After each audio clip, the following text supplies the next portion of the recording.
So we are starting with our next topic, that is elections of 1937. ये सबसे पहली दफ़ा आपके ब्रिटिश इंडिया में इलेक्शंस होने जा रहे हैं. Before we try to understand this, before looking into this, हमें समझना पड़ेगा इससे पहले के इवेंट्स को, जो आपके 1930 टू 1932 में आपके आरटीसी हुए थे. राउंड टेबल कॉन्फ्रेंस जो हुई थी, जो 3 राउंड टेबल कॉन्फ्रेंस हुई थी, 30, 31 एंड 32.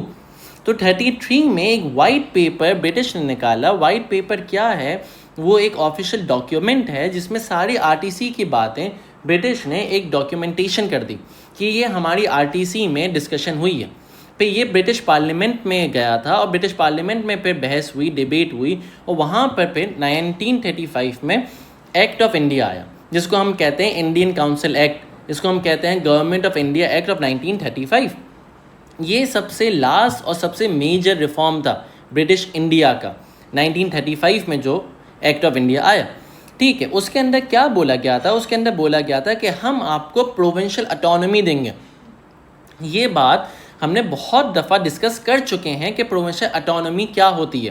प्रोविंशियल ऑटोनॉमी क्या होती है, ये हम आखिरी दफ़ा समझ रहे हैं. ये होती है कि प्रोविंसेस के पास अपनी पावर होगी कि प्रोविंसेस अपने आप को जिस तरह रूल करना चाहते हैं वो रूल करेंगे. इसमें इलेक्टेड मेंबर्स होंगे और वो इलेक्शंस में जो बंदा जीतेगा, जो गवर्नर बनेगा, वो उसके पास जिम्मेदारी होगी कि वो एजुकेशन को किस तरह रखना चाहता है. वो उर्दू में पढ़ाना चाहता है, वो हिंदी में पढ़ाना चाहता है, वो बंगाली में पढ़ाए. वो एजुकेशन जो लैंग्वेज है वो गवर्नर डिसाइड करेगा, वो पॉलिटिकल पार्टी डिसाइड करेगी जो रूल करेगी हर एक प्रोविंस को. ठीक है, तो प्रोविंशियल ऑटोनॉमी ये है कि वो अपना रूल खुद लाएगा, वो पुलिस खुद बनाता है, वो हॉलीडेज़ अगर अनाउंस करनी है तो वो अपने हिसाब से करेगा. सारी जो बेसिकली जो लॉ है जो प्रोविंस के पास रहता है वो गवर्नर डिसाइड करेगा. हमने ये भी बात देखी थी गवर्नमेंट ऑफ इंडिया एक्ट में कि डायरकी क्या 2 रूल वाली जो चीज़ है वो प्रोविंस के पास से ख़त्म कर दी गई थी और सिर्फ अब फेडरल के पास रही है. मतलब फेडरल की जो कुछ मिनिस्ट्रीज़ हैं वो संभालेगा ब्रिटिश, बाकी सारी मिनिस्ट्रीज़ जो प्रोविंस के अंदर में आती है, जो प्रोविंस की सारी जो चीज़ हैं वो इंडियंस संभालेंगे. तो इंडियंस के पास ये सारी गवर्नमेंट चलेगी. ठीक, तो प्रोविंशियल ऑटोनॉमी मिलेगी, इलेक्शंस होंगे, और इलेक्शंस आपके सबसे पहले इलेक्शन हुए 1937 में. तो 1937 में आपके इलेक्शंस होते हैं. अब हम देखेंगे इलेक्शंस के डायनेमिक्स को कि इलेक्शन में कौन जीता, कौन हारा, क्या चीज़ें हुई. एक और बार गवर्नमेंट ऑफ इंडिया एक्ट में जो 11 प्रोविंसेस बनाए थे उसको सबसे पहले हम देखते हैं. 11 प्रोविंसेस कौन से थे? 11 प्रोविंसेस में आपका सबसे पहला था बॉम्बे, फिर था सिंध बॉम्बे जो एक था. जिना कब से कह रहा था कि सिंध और बॉम्बे को अलग करो, वो गवर्नमेंट एक्ट ऑफ 1935 में ब्रिटिश ने हमारी सुनी और सिंध और बॉम्बे को अलग कर दिया. तो सिंध और बॉम्बे बन गए. फिर आपके बना NWFP प्रोविंस बन गया. फिर CP central provinces, Madras, UP, Bihar, Orissa, Punjab, Assam and Bengal. ये टोटल 11 प्रोविंसेस थे जिसमें अब इंडिया डिवाइड हो गया. इसके अलावा भी कुछ जगहें बाकी थी. ये तो हाफ ऑफ इंडिया तकरीबन आप समझ सकते हो. बाकी half of India princely states था जहाँ पर इलेक्शंस नहीं होंगे, जहाँ पर जो उनका रूल है, महाराजा है, वो अपना रूल करेगा. ठीक, ये 11 प्रोविंसेस में आपकी इलेक्शंस होंगे 1937 में. ये इलेक्शंस बहुत इंपॉर्टेंट थे, इसका रिजल्ट बहुत इंपॉर्टेंट है क्योंकि ये इंडिया की पॉलिटिक्स को समझाने में मदद करेगा कि इंडिया की जो पॉपुलेशन है वो किस पॉलिटिकल पार्टी की तरफ लीन है.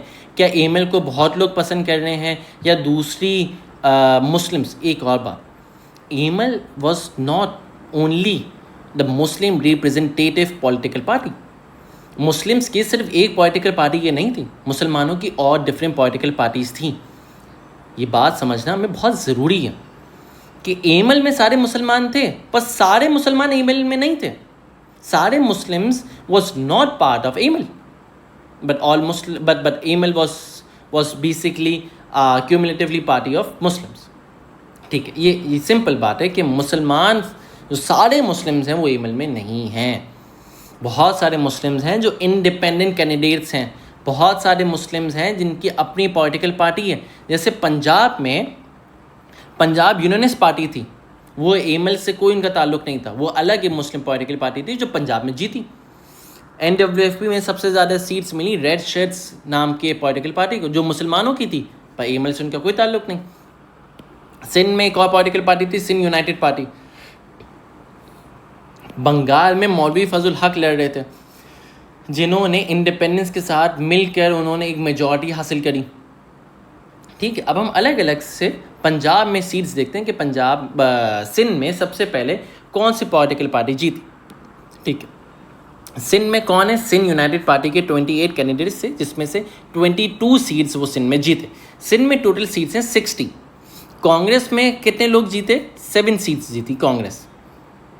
सिंध में मुस्लिम मेजॉरिटी में कांग्रेस जीत रही है।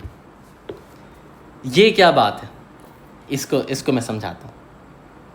तो टोटल कुछ 1500 तक सीट्स थी इंडिया में, जिसकी 480 जो सीट्स हैं वो मुसलमानों के लिए रिजर्व थी, कि 480 सीट्स तो मुसलमानों में ही जाएंगी। पर 480 में से भी सिर्फ 106 सीट जीत पाई एमल, all India Muslim League. All India Muslim League सिर्फ जीतती है 106 सीट्स। समझ, मतलब 25% ऑफ मुस्लिम सीट्स एमएल जीतती।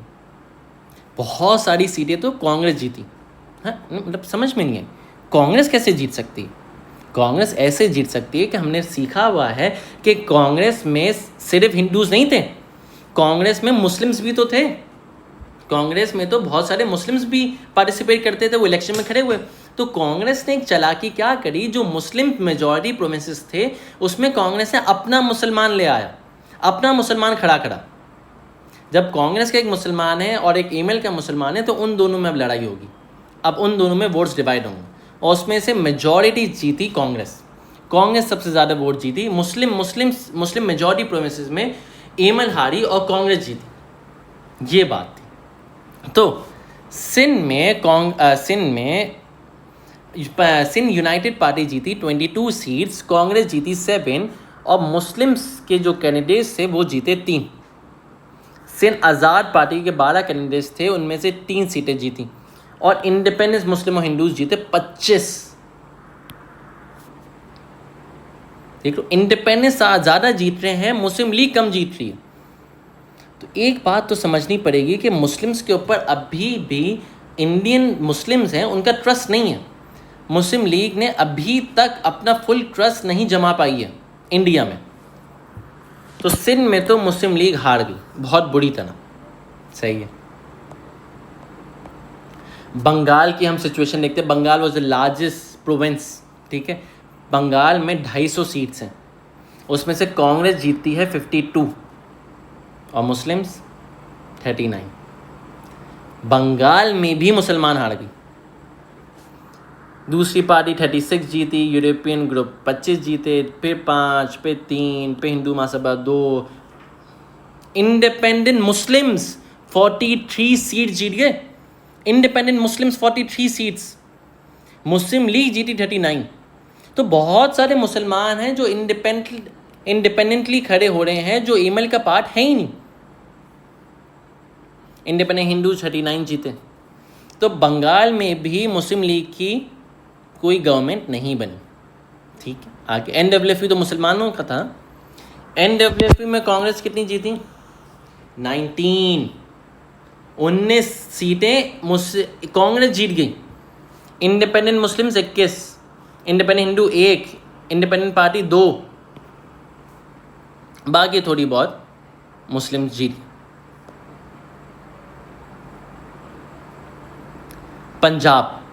पंजाब में टोटल सीट्स थी 175। पंजाब में टोटल सीट्स हैं 175, जिसमें से मुस्लिम लीग जीती सिर्फ 2 सीटें जीती हैं मुस्लिम्स। फिर हिंदू महासभा 12। पंजाब यूनियनिस्ट पार्टी, मैंने आपको कहा ना, पंजाब यूनियनिस्ट पार्टी का पंजाब में बहुत स्ट्रॉन्ग होल्ड था, क्योंकि वो वडेरों से भरी हुई थी ना। तो सारे जो छोटे लोग हैं वो तो वडेरों को ही अपने वोट्स देंगे। वो लैंडलॉर्ड्स थे पंजाब यूनियनिस्ट पार्टी भी, तो सारे वोट पंजाब यूनियनिस्ट पार्टी ले गई। INC 18, Indian national Congress. Punjab में भी मुस्लिम लीग हार गई। मतलब हारी क्या, ये तो सिर्फ 2, क्या फ़ायदा। तो अब ये देखें कि सारे प्रोविंसेस में मुस्लिम लीग हारी है, मुस्लिम लीग बहुत बुरी तरह हारी। In Punjab sir Sikandar Hayat won the election under his political party Unionist. NWFE में सर खान साहब जिन जो रेड शर्ट्स के रिप्रेजेंटेटिव थे वो जीते, उन्होंने गवर्नमेंट बनाई। बंगाल में मौलवी फजल हक ने इंडिपेंडेंस के साथ मिलकर गवर्नमेंट बनाई। सारे जो प्रोविंसेस थे उसमें कांग्रेस जीती या दूसरी पॉलिटिकल पार्टी जीती, मुस्लिम लीग तो नहीं जीती।